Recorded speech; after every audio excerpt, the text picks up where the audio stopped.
జై శ్రీరామ్. 2022 నుంచి 2026 జూన్ వరకు మొత్తం 21 ప్రెడిక్షన్స్ అనేవి ప్రూవ్ అయ్యాయి.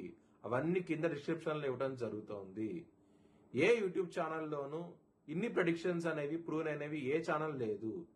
మీరు కనుక నన్ను సంప్రదిస్తే కనుక మీ date of birth, time, place of birth నాకు ఇస్తే కనుక మీ కెరియర్ గురించి, మ్యారేజ్ గురించి, ఫ్యామిలీ గురించి, బిజినెస్ గురించి, హెల్త్ గురించి చెప్పడం జరుగుతుంది. కనుక నన్ను సంప్రదించండి.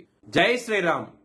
చనిపోయిన వారికి మాసకము, తద్దినము, సంవత్సరికము చేయబడును. మీరు హెచ్ఎల్ఎన్ జ్యోతిష్యాలను సంప్రదిస్తే కనుక మీకు వివరాలు ఇవ్వటం జరుగుతుంది.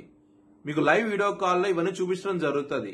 ఇది కృష్ణానది తీరంలో జరుగుతుంది. ఇది ధనుసు రాశికి అధిపతి గురువు. ధనుసు రాశిలో మూలా 4 పాదాలు, పూర్వాషాఢం 4 పాదాలు, ఉత్తరాషాఢ 1వ పాదం ఉంటుంది. ఈ నక్షత్రం వాళ్ళందరూ నేను చెప్పే మాస ఫలితాలు వర్తిస్తాయి.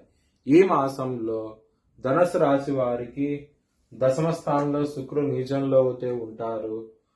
సప్తమ భావంలో కుజుడు ఉంటారు. సప్తమాధిపతి బుధుడు అష్టమ భావంతో వస్తారు. ఆగస్టు 5వ తారీఖు నుంచి ఆగస్టు 5వ తారీఖు వరకు ఆయన మిథున రాశి ఉంటారు. దాని తర్వాత కర్కాటక రాశికి అయితే వస్తారు. మరియు బుధుడు మళ్ళీ సింహరాశికి వస్తారు ఆగస్టు 22వ తారీఖు నుంచి. మీకు అష్టమ భావంలో గురువు అయితే ఉంటారు ఈ మాసం అంతాను. 4వ భావంలో శని ఉంటారు. తృతీయ స్థానంలో రాహు అయితే ఉంటారు.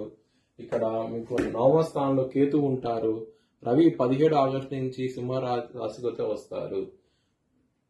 శుక్రుడు నీచంలో అయితే ఉంటారు. ఇక్కడ మీకు లాభాధిపతి శుక్రుడు నీచంలో అయితే ఉంటారు ఈ మాసం అంతాను. ఇది గ్రహస్థితి. ధనుసు రాశి వారికి కుటుంబ పరంగా, ధన పరంగా సమస్యలు ఉంటాయి. చాలా చాలా జాగ్రత్తగా అయితే ఉండండి. మీకు అర్ధాశ్రమ శని నడుస్తోంది కాబట్టి సమస్యలు అధికమయ్యే అవకాశం ఉంటుంది ఈ మాసంలో.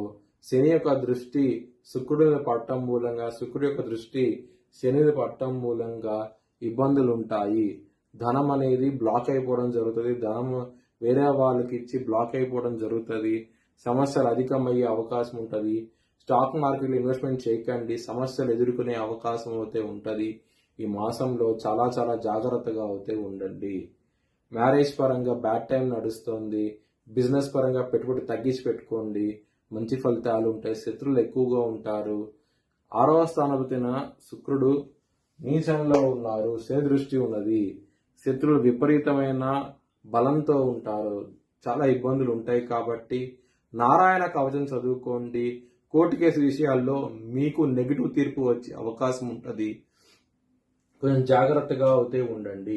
హెల్త్ పరంగా సమస్యలు అయితే కనిపిస్తున్నాయి. కొంచెం జాగ్రత్త తీసుకోండి. విద్యార్థులకి కొంచెం ఇబ్బంది పడే అవకాశం అయితే ఉంటుంది. మాసంలో కాన్సన్ట్రేషన్ పవర్ తగ్గటము, మీరు అనుకున్నది జరగకపోవడం జరిగే అవకాశం అయితే ఉంటుంది. లవర్స్ కి మాత్రం చాలా బాగుంటుంది మాసం అనేది. పంచమాధిపతి అయిన కుజుడు సప్తమ భావంలో ఉన్నారు కాబట్టి మంచి ఫలితాలు ఉంటాయి. లవ్ మ్యారేజ్ అయ్యే అవకాశం కూడా ఎక్కువగా ఉన్నది. మీ భవిష్యత్ వివరాల కోసమై హెచ్ఎల్ఎన్ జ్యోతిష్యాలను సంప్రదించండి. Please like, share and subscribe my channel.